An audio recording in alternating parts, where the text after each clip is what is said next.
नरेश अपनी हट्टी कट्टी और सुंदर सजीली नई नवेली दुल्हन सीमा को देखकर खुशी के मारे गुब्बारे सा फूले जा रहा था कि तभी उसकी माँ कौशल्या कहती है, क्यों रे, बहू में अप्सरा को देख रहा है या किसी हूर को?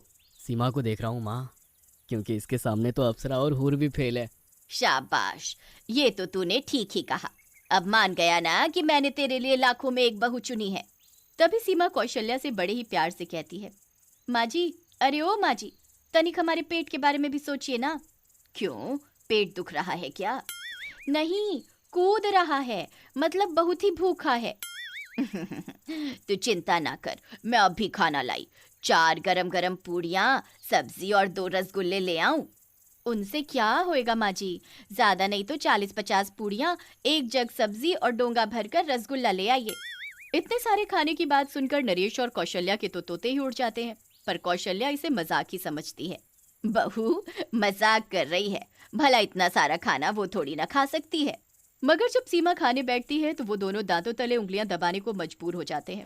सीमा देखते ही देखते सारा खाना चट कर जाती है। ये देख नरेश आश्चर्य से कहता है, अरे माँ, ये हूर या अप्सरा नहीं, ये खाना गटकने की मशीन है।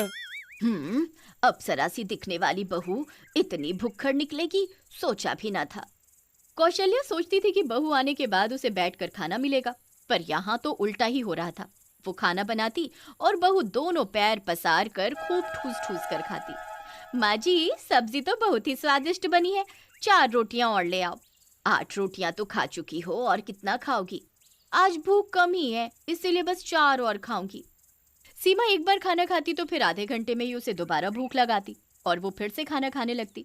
कौशल्या उसे खाना देने से मना करती तो वो बच्चों की तरह रोते हुए कहती, अगर आप मुझे खाना नहीं खिला सकते तो ब्याह कर ही क्यों लाए? खाना खाने क्या मैं पड़ोसियों के घर जाऊं माँ जी? बताओ, जाऊं क्या?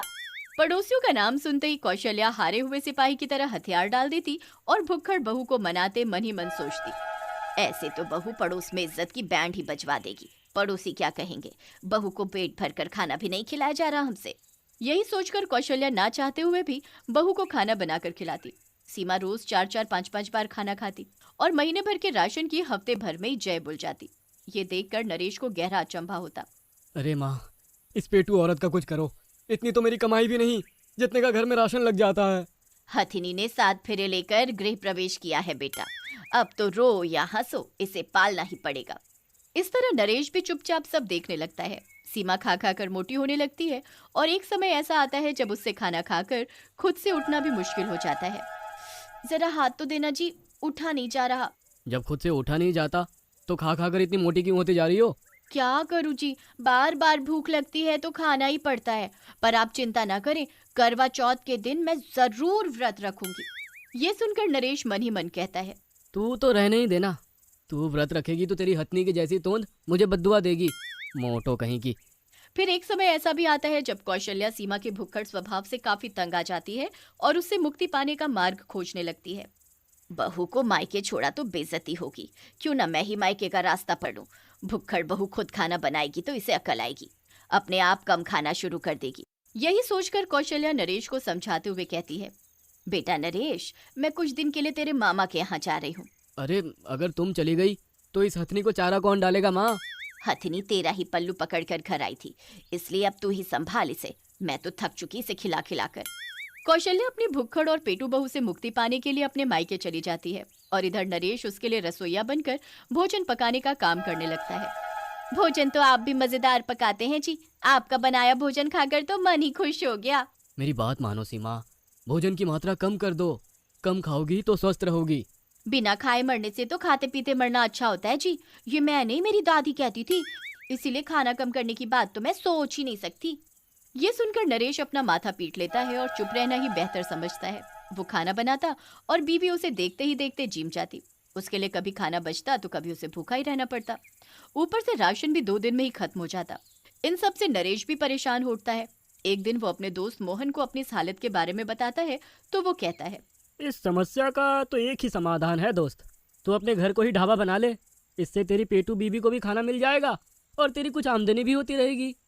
नरेश को मोहन का आइडिया पसंद आता है। वो अपने घर को ढाबे में बदल देता है, मगर ये सब करके भी उसे मायूसी ही हाथ लगती है। ढाबे में ग्राहक खाना खाने आते तो हैं, पर उन्हें खाने को भोजन मिलता ही नहीं। भाई, खाना लगा देना। भाई खाना कहाँ से लगाऊं? खाना तो समाप्त हो गया। अरे भाई खाना इतनी जल्दी कैसे खत्म हो गया? अभी तो लंच टाइम भी नहीं हुआ है। ये सुनकर नरेश वहीं ढाबे में बैठकर खाना खा रही सीमा की तरफ इशारा करते हुए कहता है। भाई पता नहीं पेट है या कुआं, जितना खाना बनाया था सारा का सारा चट कर गई। पर ये टुनटुन जैसी मोटी है कौन? कोई ग्राहक है क्या? भाई ग्राहक होती तो रोना ही क्या था। ये ग्राहक नहीं, ये तो मेरी मोटी बीवी है। बेचारा नरेश अपने ढाबे और मोटी बीवी की खुराक में संतुलन बैठाने की बहुत कोशिश करता है, मगर सफलता नहीं मिलती। कुछ ही दिनों में ढाबे का सपना भी टूट जाता है। साथ ही बीवी सीमा बहुत अधिक मोटी होती जाती है। फिर एक दिन सीमा खाना खाकर आराम करने के लिए लेटती है तो अचानक ही उसके पेट में दर्द होने लगता है। आ ऊ मर गई माँ, आ मर गई, कोई बचाओ, अजी कहाँ हो, जल्दी आओ। अरे अब क्या हुआ? कुछ और खाओगी क्या? अब तो शायद दवाई ही खाऊंगी, बहुत जोर का पेट दर्द है, जल्दी से डॉक्टर के पास ले चलो। हाँ ये तो होना ही था, अभी लेकर चलता हूँ। ये कहकर नरेश किसी तरह सीमा को एक साइकिल रेहड़ी पर बिठाता है और उसे लेकर अस्पताल की तरफ चल देता है। किसी तरह साइकिल रेहड़ी को खींचते हुए अस्पताल पहुंचता है। डॉक्टर सीमा की जांच करके कहता है। देखिए आपका मोटापा आपके रोग की जड़ है। आप अभी से कम खाना शुरू कर दीजिए, वरना शमशान जाने की तैयारी कर लीजिए। नहीं नहीं नहीं, मुझे अभी मरना नहीं है, मैं आज से खाना कम कर देती हूँ। तो ठीक है, ये दवाइयाँ खाइए और आगे से पेट के लिए नहीं बल्कि सेहत के लिए खाइए। सीमा उसी दिन से कम खाना शुरू कर देती है और बिल्कुल ठीक हो जाती है। ये देखकर नरेश बहुत खुश होता है और कुछ दिन बाद कौशल्या भी घर लौट आती है।